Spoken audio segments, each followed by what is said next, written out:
Malaysia calling visa চালুর তারিখ ও বৈধ এজেন্সির তালিকা প্রকাশ। আনুষ্ঠানিক ঘোষণা ড ইউনুসের।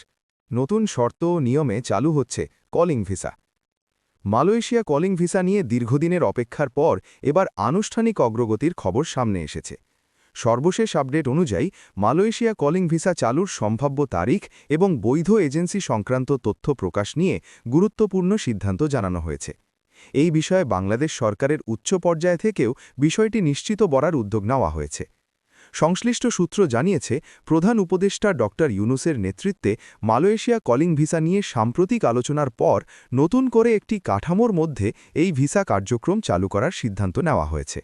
এবার আগের মতো অনিয়ন্ত্রিত বা অস্পষ্ট প্রক্রিয়ার পরিবর্তে স্পষ্ট নিয়ম, শর্ত ও বৈধ এজেন্সির মাধ্যমে কলিং ভিসা পরিচালনা করা হবে। নতুন সিদ্ধান্ত অনুযায়ী মালয়েশিয়া কলিং ভিসা নির্দিষ্ট একটি তারিখ থেকে ধাপে ধাপে চালু হওয়ার প্রস্তুতি নেওয়া হচ্ছে। প্রাথমিকভাবে সীমিত আকারে আবেদন গ্রহণ করা হবে, যাতে সিস্টেম, সার্ভার এবং প্রশাসনিক কার্যক্রম সঠিকভাবে পরিচালিত হয়। সংশ্লিষ্ট কর্তৃপক্ষ জানিয়েছে, পুরো প্রক্রিয়া পর্যবেক্ষণ করে পরবর্তীতে বৃহৎ পরিসরে আবেদন চালু করা হবে।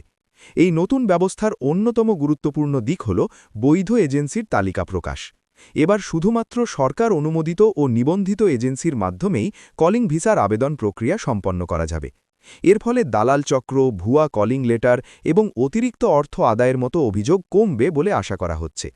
কর্তৃপক্ষ জানিয়েছে, বৈধ এজেন্সিগুলোকে নির্দিষ্ট কিছু শর্ত মেনে চলতে হবে, যেমন নিয়োগকর্তার সঙ্গে সরাসরি চুক্তি, ডিজিটাল ডকুমেন্ট সাবমিশন, কর্মীর তথ্য অনলাইনে আপলোড এবং সরকার নির্ধারিত ফি কাঠামো অনুসরণ। নতুন নিয়মে কলিং ভিসার ক্ষেত্রে আগের তুলনায় বেশ কিছু পরিবর্তন আনা হয়েছে। আবেদনকারীর তথ্য যাচাই আরও কঠোর করা হবে এবং মেডিকেল রিপোর্ট, পুলিশ ক্লিয়ারেন্স ও পাসপোর্ট যাচাই অনলাইন সিস্টেমের মাধ্যমে করা হবে। এবার মালয়েশিয়া সরকার স্পষ্ট করে জানিয়েছে, কর্মী নিয়োগ হবে নির্দিষ্ট সেক্টর ভিত্তিক।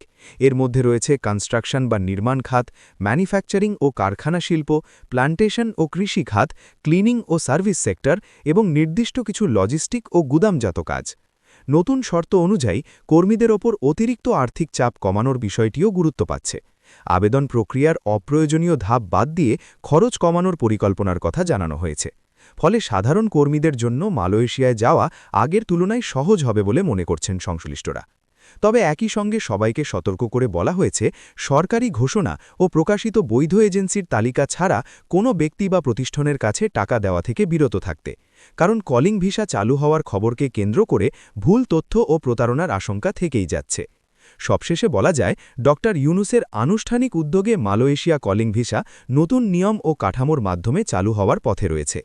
চালুর তারিখ, বৈধ এজেন্সির তালিকা এবং আবেদন পদ্ধতি নিয়ে যেসব তথ্য সামনে আসছে, তা প্রবাসী কর্মীদের জন্য একটি বড় স্বস্তির খবর।